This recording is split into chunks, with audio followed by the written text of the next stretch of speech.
Item number SCP-610. Object Class Keter. Special Containment Procedures. Due to the vast area of infection SCP-610 covers, containment is impossible. Isolation of the area has proved far more effective, and permission has been granted by the Russian government to establish a perimeter to keep people out of these areas under the guise of military operations. Should any organism displaying traits consistent with SCP-610 be sighted near this perimeter, then the established protocol requires it be engaged at range with small arms until immobile, then dispatched using incendiary weapons and munitions from as great a distance as possible. Any living thing coming in physical contact with an organism infected with SCP-610 is considered expendable and is to be immediately terminated and incinerated. Any persons coming within 3 meters of SCP-610 infected life are to immediately withdraw from the area, be isolated from the rest of their team, and subjected to medical examination using only remote techniques to determine if infection has occurred, and appropriate steps taken based on that determination. At present, the known infection vectors for SCP-610 spread seem to be focused on physical contact. Drone movements within heavily infected areas have returned air samples containing minute particulate, which when exposed to organic compounds will result in the spread of SCP-610. The results of these particular tests have revealed that most require several days to manifest, if at all, with the exception of direct contact with exposed lung and liver tissue. These particular tests show a rapid rate of growth which requires incineration of the testing environment no more than 24 hours after initial exposure, with even a 2-hour mishap risking a compromised facility event. Given that this kind of rapid growth only occurs in organic material existing outside the human body, this form of infection is currently considered a minor concern. These peculiarities have given rise to a series of questions regarding the possible origin of the infection in conjunction with the failed data expunged. Containment protocol remains at a scorched earth policy at this time, and no concern for transmission via water or air at infection parameters exists barring situational changes in the field. Description: Initial reports of SCP-610 came direct from the Russian government through undisclosable channels. These reports consisted primarily of disappearances of farmers in the region, and were not considered until the local police, followed by the regional police, and finally, a government-dispatched agent all failed to report in within a 72-hour period. A small military contingent was dispatched to the area and quickly withdrew, at which point the Foundation was contacted to investigate. The area SCP-610 affects is close to Lake Baikal in southern Siberia. Areas of known infection are marked on a map provided to us here. Containment perimeters are marked in blue surrounding these infection areas, and as of present no further locations have been identified. Incursions into the perimeter must be reported prior to conducting, confirmed during exploration, and debriefed on immediately following return. SCP-610 appears to be a contagious skin disease at first, with symptoms including rash, itching, and increased skin sensitivity. Within 3 hours, the disease will cause blemishes resembling heavy scar tissue to form in the chest and arm areas, spreading to the legs and back within an additional hour, consuming the victim completely within 5 hours. Exposure to higher temperatures vastly decreases the time for the contagion to spread, and complete infections have been recorded occurring in as little as 5 minutes. After the completion of the infection occurs, the victim's life functions will cease for approximately 3 minutes, after which time they will restart at 2-3 times the activity rate of a normal human. Following this, the scar tissue on the victims will start to move of its own accord and grow at a rapid rate. Normal human features start to disappear at this point under the infection, and the path of mutation appears to be largely random. Subjects observed in this stage of infection have been recorded as growing 3 or more limbs of a type such as arms or legs. The head may become misshapen and elongate or widen out, and parts of the subject may split open from which additional branches of flesh will grow. The duration of this stage of infection is unknown, and not all subjects appear to progress to the later stages. Under unknown conditions, an infected individual will cease moving and place itself in a location it deems suitable where it roots itself. The fleshy growth on the victim will then begin to spread itself across all surrounding objects and consume them. Such objects do not spread the infection as living creatures do, however, and the effect of prolonged contact with these objects is recorded later in this document. It is assumed that this behavior is to create an area hospitable to continued growth of the other infected. Observation of life infected by SCP-610 by staff is impossible. Those infected with the disease immediately seek out aid as natural human impulse, resulting in unintended infections. Those infected past the scar tissue phase actively and aggressively attempt to infect anyone approaching them within an undefined area. It has been established that should an infected be capable of sight and observe an uninfected, it will proceed toward them. If the infected has lost the ability of sight, a range of approximately 30 meters is considered safe. Observation of SCP-610 infected settlements has been established using artificial methods such as remote robots. The data returned from these observations, coupled with the openly aggressive nature of the infected to attempt to spread SCP-610, has resulted in the Cater classification. However, so long as nothing is allowed to enter or leave the infected areas, it is considered a neutralized threat. Of concern are the cavernous areas beneath the infected settlements that were discovered during the exploration, and attempts to get research personnel into these areas are underway. Field Log 1. After establishing the containment perimeter for SCP-610, the Russian government approved our requests to research and investigate the area. For the first such exploration, a small camera-mounted unit known as Herbie was dispatched at a safe distance and directed toward Site A. Herbie has a battery life of 12 hours and a control range far wider than that required for this dispatch. Herbie is able to enter Site A without incident. The landscape around Site A shows early stages of assimilation by singular SCP-610 infected who have fallen at largely random intervals around what remains of the village. Many of the homes appear to have suffered fire damage long since put out. However, a fair amount remain intact. Aerial reconnaissance of Site A, combined with thermal imaging, has put it at an estimated population of 79 infected. Immobile infected are included in this number. However, it is difficult to ascertain an exact percentage of mobile versus immobile. Varying degrees of physical mutation due to SCP-610 are present in Site A, and it is assumed that all the inhabitants are in advanced stages of infection.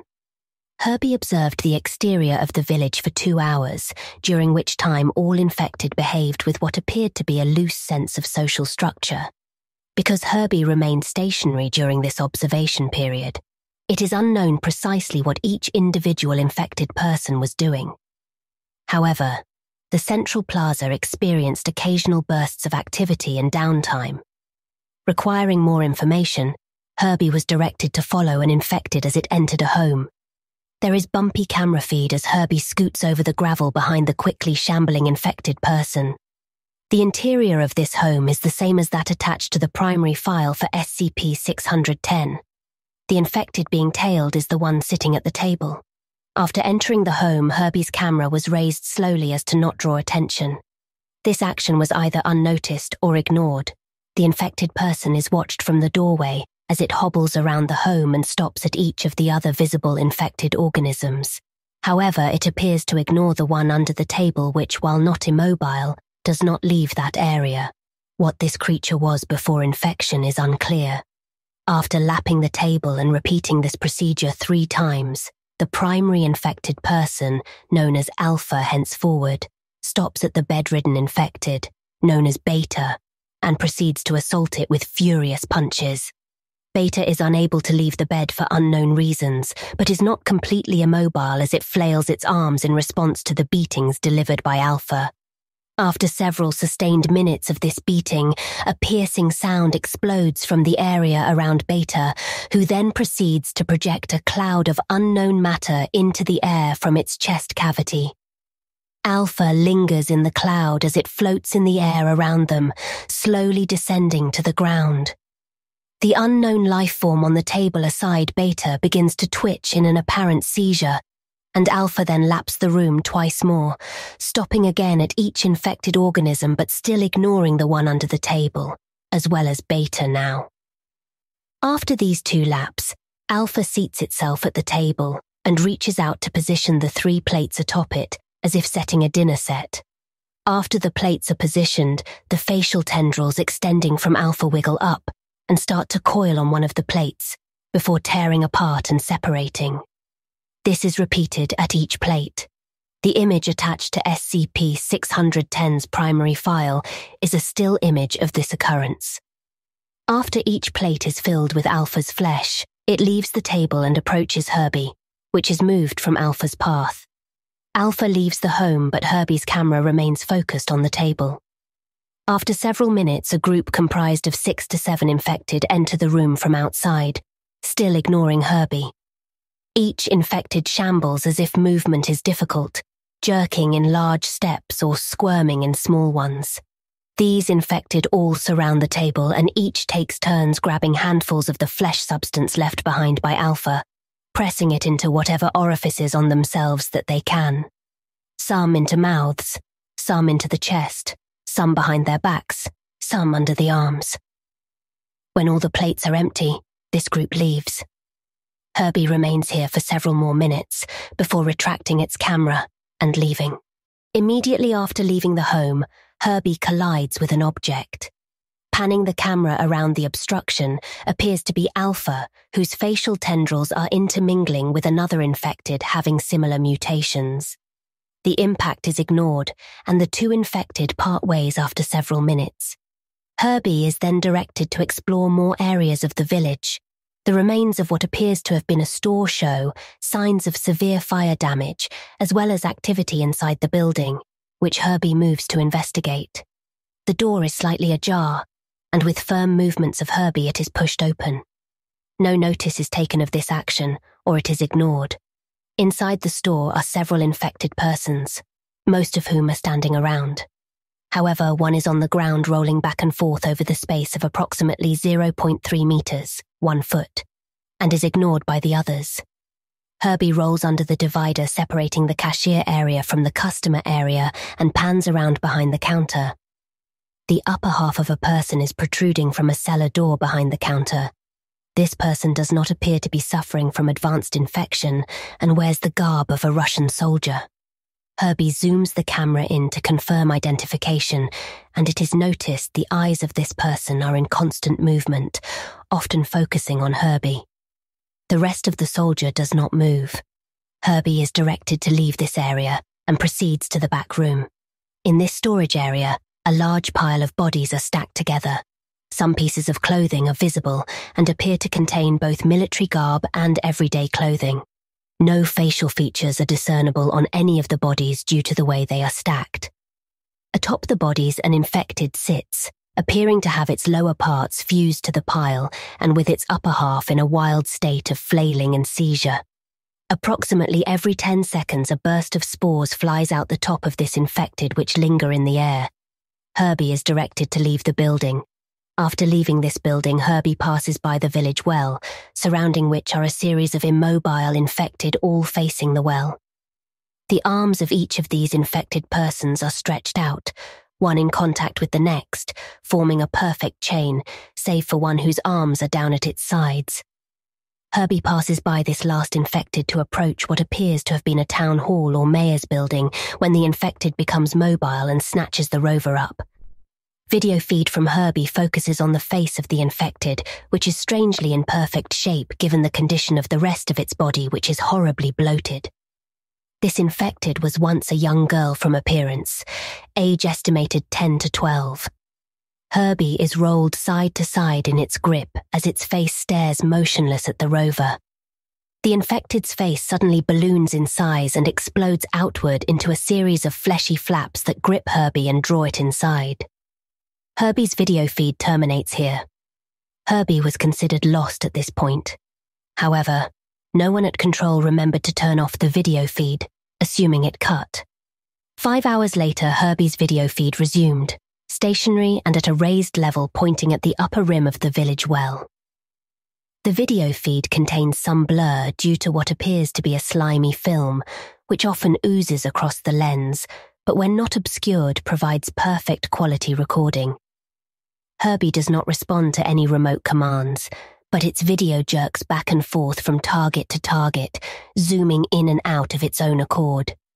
Video feed is cut manually, and all connections to Herbie's unit are ordered erased. Field Log 2. During construction of the perimeter surrounding SCP-610's containment area, several Class D personnel were infected due to assaults from infected villagers or animals roaming the area, in addition to a number of infections as a result of escape attempts and careless behavior. Most of these infected personnel were immediately destroyed with flamethrowers. However, a small collection of infected were contained in cold storage units, which prolonged the inevitable progression of SCP-610's mutative properties.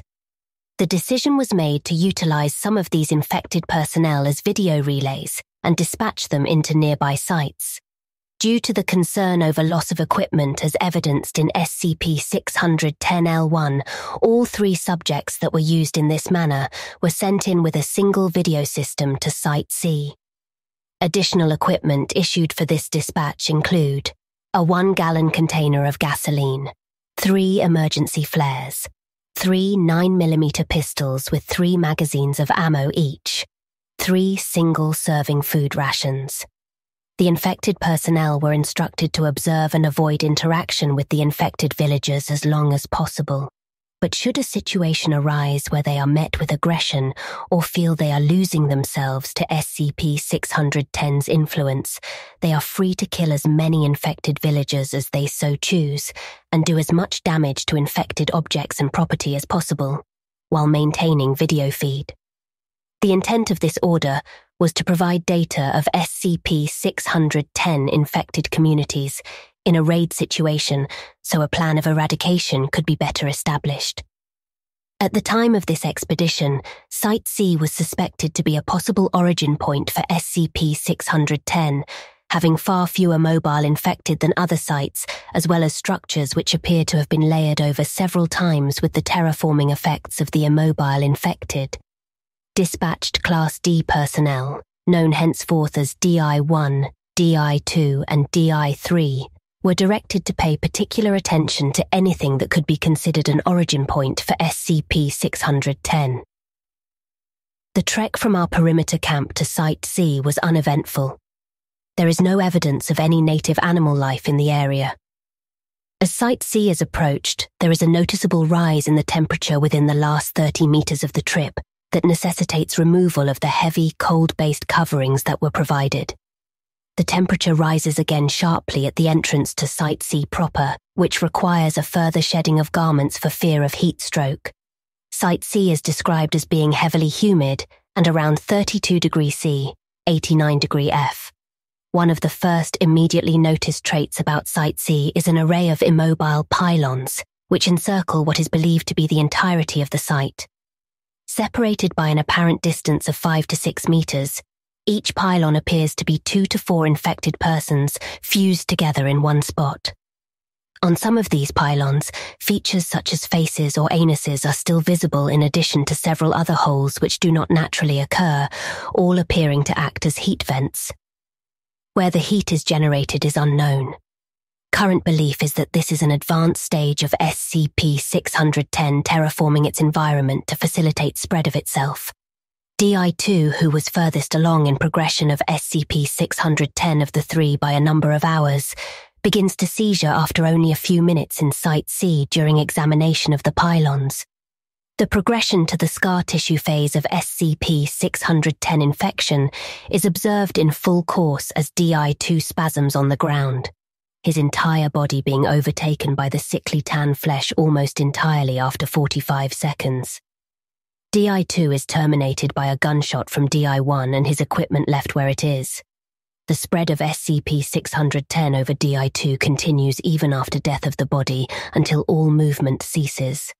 As perimeter control is relaying new instructions to DI-1 and DI-3 regarding this situation, there is a shift in the ground covering in Site C, where DI-2's body is.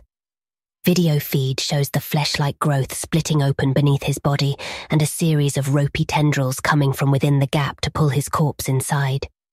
This opening closes up quickly. Total time elapsed, 3 seconds. As DI-1 and DI-3 decide to act quickly in these hotter temperatures, fearing the same fate, they proceed to the village center and encounter another previously unknown phenomenon. In the precise center of town, rising above what was the community well, is a sphere suspended by angled supports comprised of SCP-610 flesh. This ball is riddled with the features of humans in early stages of SCP-610 infection, as well as a good number assumed to be in later stages. A number of specimens of non-human life forms such as deer and bears are also visible within the mass. The entire sphere of flesh pulses at roughly a 5-second interval, and with each pulse emits a ring of spore-like material from its equator. This material floats to the ground and appears to be absorbed into the converted environment. DI-3 begins to douse the sphere with the provided gasoline, and when questioned by a panicking DI, one explains this looks like as good a thing to burn as any.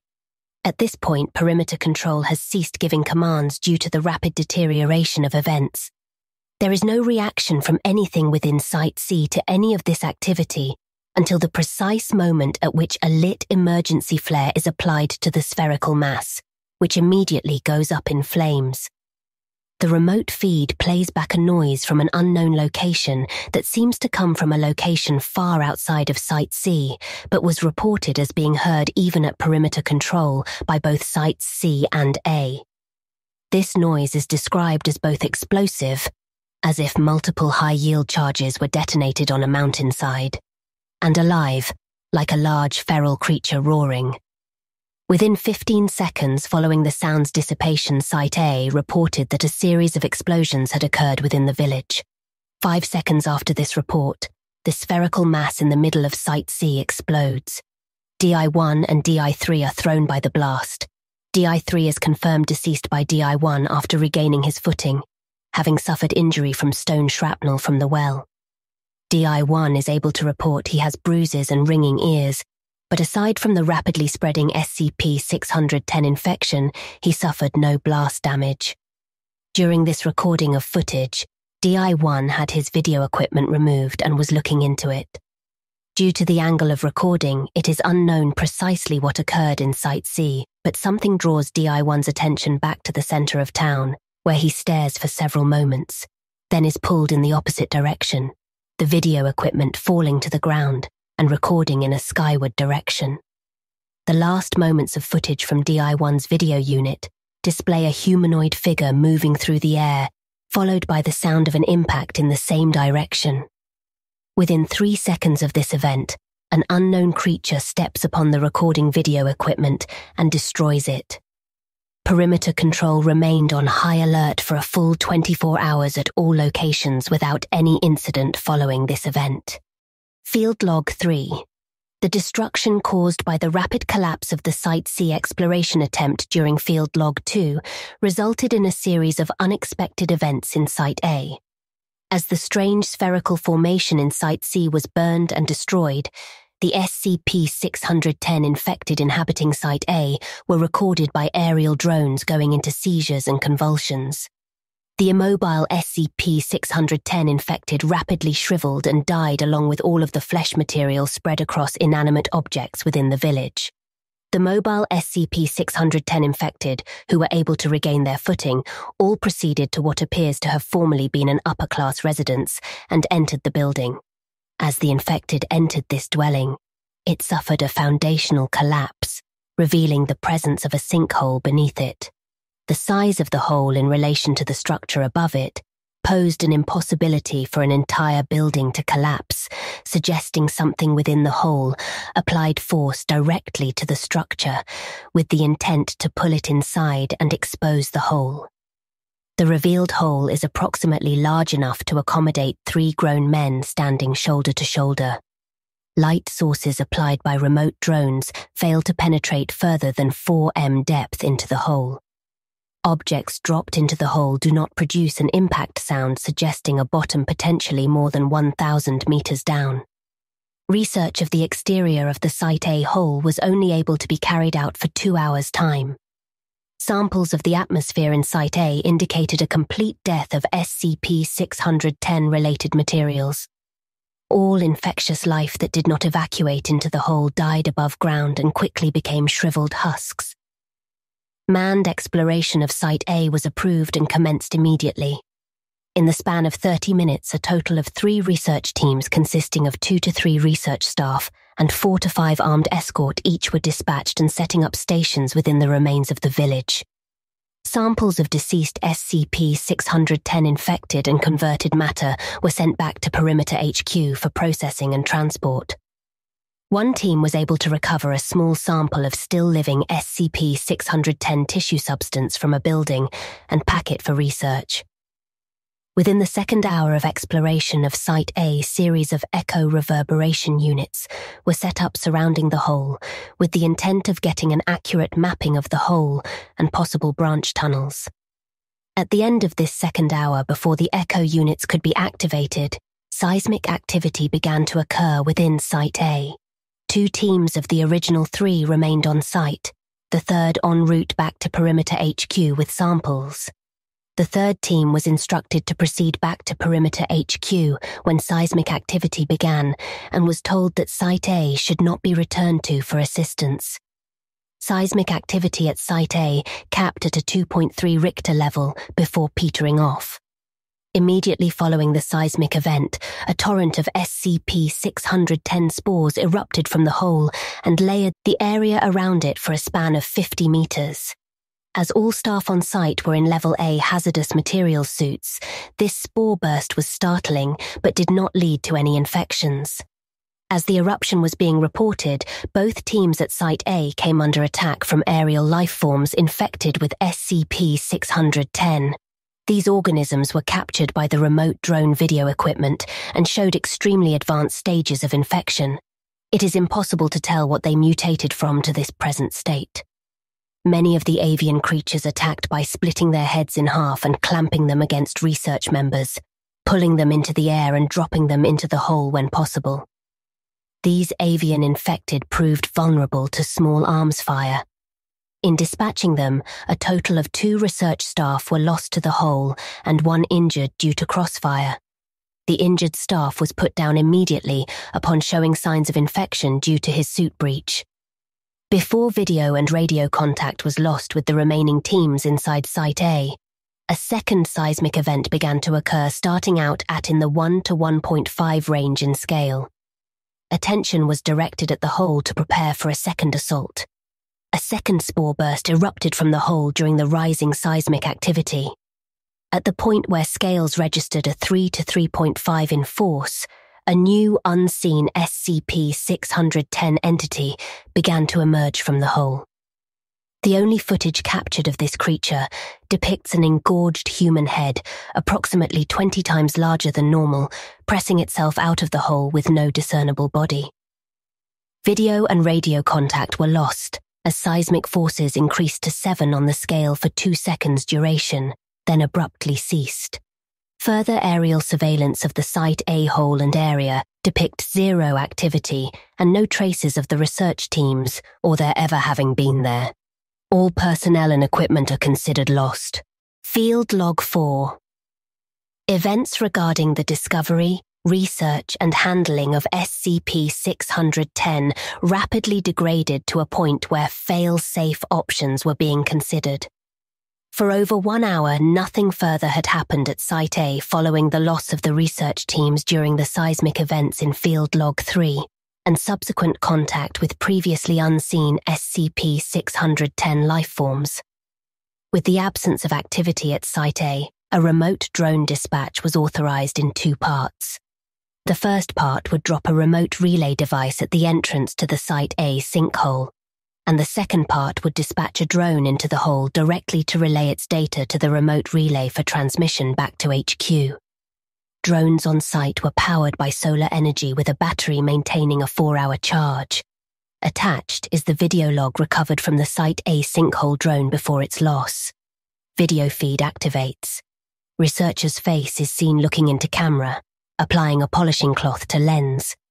This is explorative drone RSCP-610-1 coming online. Systems checkout.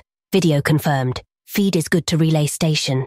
We are testing rotors now and deploying if successful. The sound of a helicopter blade starts up as video feed begins to lift in the air. Camera tilts left and right to test pan features, then directs itself toward the Site A sinkhole. Video feed is go. Engines are go. Links are green. All right, sending drone down now. Audio from the outside world fades away as camera angles itself down and peers into the darkness within the sinkhole. After approximately 2 minutes of descent, lights on the drone activate and illuminate a roughly dug shaft. Initially, it is unclear what could have created the hole, but at a glance it would appear the shaft was created by a single event rather than dug over time. At 15 meters descent, there are traces of SCP-610 material attached to the dirt and stuck to rocks. The material is dormant, but retains its texture and appearance, unlike samples from above ground level, which shrivel and dry rapidly. There is a possible connection with this material and the events last recorded during Field Log 3. Descent continues. At 100 meters in depth, branch tunnels become visible in the walls of the sinkhole. Panning of the camera reveals small tunnels branching out at apparently random intervals, but which are not restricted to any one side of the hole. These tunnels are considered too small for any useful exploration to occur. Descent continues. Increase in density of SCP-610 materials on walls is noted as depth increases. At 250 meters, the bottom of the sinkhole becomes visible, and the tunnel slopes sharply suggesting unnatural formation, which was already suspected. Drone video shifts to illuminate this tunnel and drone proceeds forward through the area. SCP-610 coats entirety of the tunnel now, and care is taken to keep the drone from coming in contact with any surface. Movement is detected 5 meters ahead. Lights on the drone are dimmed and weapons come online. The SCP-610 drone is equipped with a 5.56mm machine gun containing 50 rounds of ammo. This is meant to be used to deter wildlife away from the drone and defend against aggression when possible rather than to dispatch a target, although it is fully capable of handling human aggressors in small groups. Camera focus turns to the moving mass of flesh ahead at 3 meters. After focus clears, the movement appears to be coming from what appears to be a deer, uninfected, wriggling in the grips of tendrils composed of SCP-610 material. The deer is being suspended above the ground with unclear intent. The drone is moved past the trapped deer while holding it in view of the camera until safely away. Nothing occurs with the deer and the drone proceeds past undisturbed. The previously fairly level ground of the tunnel displays large humps in apparently random placement 5 meters ahead of the drone, 30 meters past the encountered deer. Upon approach, these lumps turn out to be similar to the infected villagers who escaped from Site A into the sinkhole after the destruction of Site C. The sound of rushing water is now detected and the drone is pushed forward. 100 meters further into the tunnel, the sound of running water is now deafening. Drone lights reveal a running stream of water potentially from one of the adjacent rivers in the area. A sample vial is placed in the water, allowed to collect, and then released with an active tracking beacon. Later recovery of this sample indicates no SCP-610 contamination of groundwater. The tunnel splits in two at this point. One tunnel leads around the river and then seems to slope downward, while the other is directly above a light source in the ceiling. This second one is selected to facilitate recovery of the drone. During adjustment of the drone's flight path, it comes in contact with a portion of the tunnel wall coated in SCP-610, causing a deep gash from the propeller of the drone which is already healing over when the camera focuses on the impact point. The drone proceeds upwards. 300 meters of upwards travel, taking approximately 45 minutes, results in the drone emerging into a windy section of mountain where it is directed to stay low. Camera panning of the area reveals what may have once been a village, long since abandoned. The precise location is unclear, but it is assumed to be in the vicinity of Site B, judging from estimates in travel by the drone. The buildings here are coated in deceased layers of SCP-610, and unlike other buildings in Site A and Site C, which were coated in SCP-610, These buildings appear to be constructed directly from the tissue substance. After a cursory scan of Site B, it is determined there is no life here, either natural or SCP-610 related, so the drone is directed back into the tunnel, as the winds around the area make aerial recovery impossible. Upon descent into the tunnel, a deep, roaring sound fills the audio, and video feed becomes choppy as something blocks the signal. During the periods in which connection to the drone is clearest, its camera and weapon are angled downward, and propellers slow in speed to allow a faster drop. Video feed becomes entirely clear for the final 2 minutes before feed is lost. Rushing up toward the drone from the area below is what appears to be a large human face stretched to 20 times its proportions, with no features save those created by the SCP-610 material. There are eye sockets, but no eyes, a mouth but no teeth. The drone fires upon this rushing mass of SCP-610, but the bullets do not deter it, impact points remaining visible for several seconds before closing over themselves. There is no room in the tunnel for the drone to take evasive action, and it is swallowed by the mass. Our SCP-610 is considered lost until 3 hours later, when feed inexplicably returns. Video feed from the drone appears to show a series of structures illuminated by one of the 2 lights on the drone. The camera pans around without instructions from the remote relays or HQ, capturing a vast number of shambling entities within the area. SCP-610 material moves over the lens of the drone, and video feed is permanently severed. Manned exploration was approved. Field Log 5. Approval from Central HQ was granted for a manned assault excursion into the tunnels beneath Site A to try to ascertain the extent of the SCP-610 infection. The destruction of Site A and Site C have established SCP-610 can be contained and destroyed, making the source of the infection top priority. The initial descent into the tunnels consists of 5 teams, 2 research and 3 assault, along with enough equipment to establish an underground base of operations. Descent into the tunnels was established using pulley systems and a lift to move equipment. Assault teams were the first to descend, armed with flame units to clean SCP-610 out of the area. All teams were able to descend without incident, and flame units took point, providing an undisturbed journey toward the water source where the SCP-610 drone was lost. Base camp for underground SCP-610 operations resides at the bottom of a 3-way junction, 4 if the water flow is included. The first pathway is that which led from Site A to Cavern HQ. The second is the pathway to the ruined village residing in the mountains above, where SCP-610 was destroyed by a large unknown SCP-610 entity. The third pathway heads west and seems to follow the flow of water for an unknown distance. The cavern area here is quite large and is supported by a number of rock formations that are coated with decayed SCP-610 material. The state of this material suggests great age and appears to reinforce the structural supports. Whether this is intentional or coincidental is unknown. The 2 research teams split activities between building Cavern HQ and collecting samples of SCP-610 in various states. No contagious materials were detected within this area, and the creature recorded by unmanned drones did not appear at any point to the cavern staff. Of the 4 research teams, 3 were ordered to proceed down the unexplored pathway, while an aerial drone was prepped for a second recon of the vertical shaft. SCP-610 infection did not appear in the third pathway until approximately 3 kilometers, and serious infection did not appear until 16 kilometers in. Even after the lengths traveled by the assault teams, no SCP-610 infectious life forms were encountered, and the fleshy material coating the cavern walls posed no threat to the team.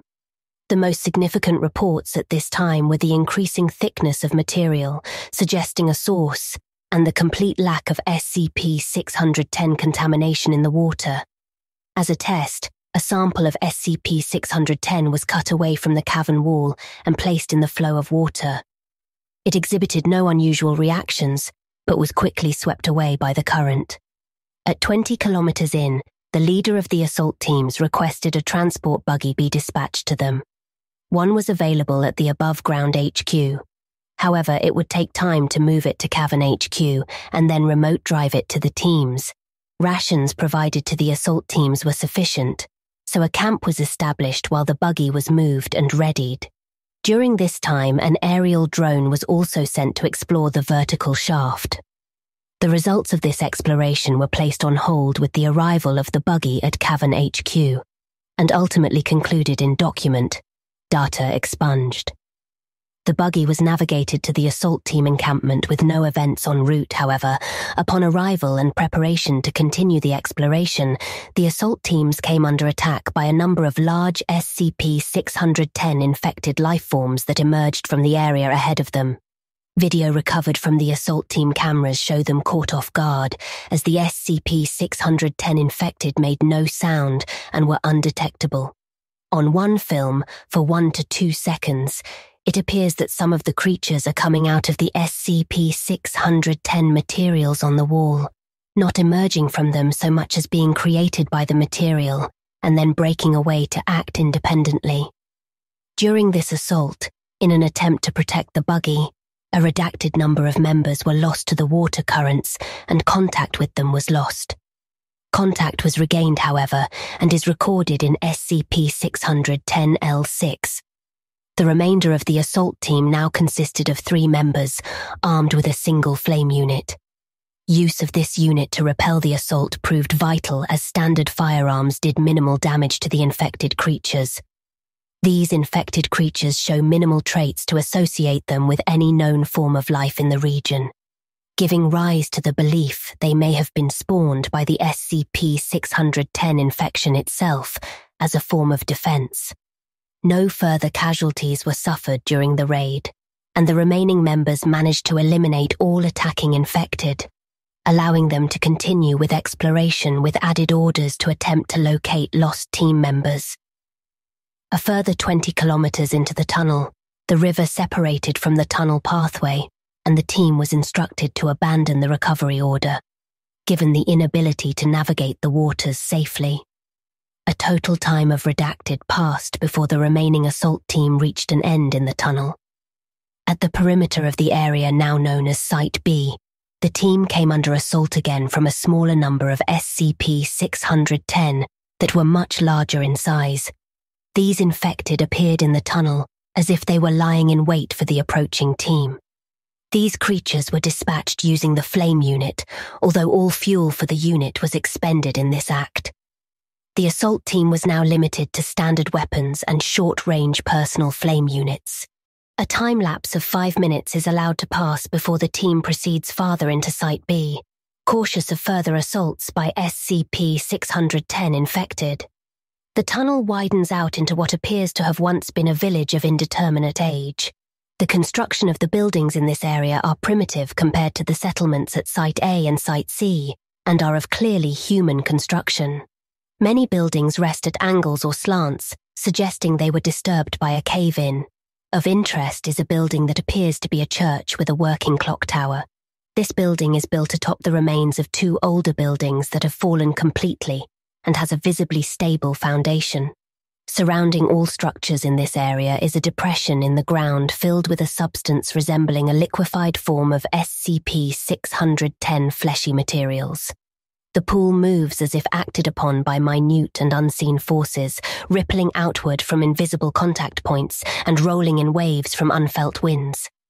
The team avoids this pool at all times and proceeds through the ruins slowly on stable foundations where possible, making the church their target area. Within the church are pews, as would be expected.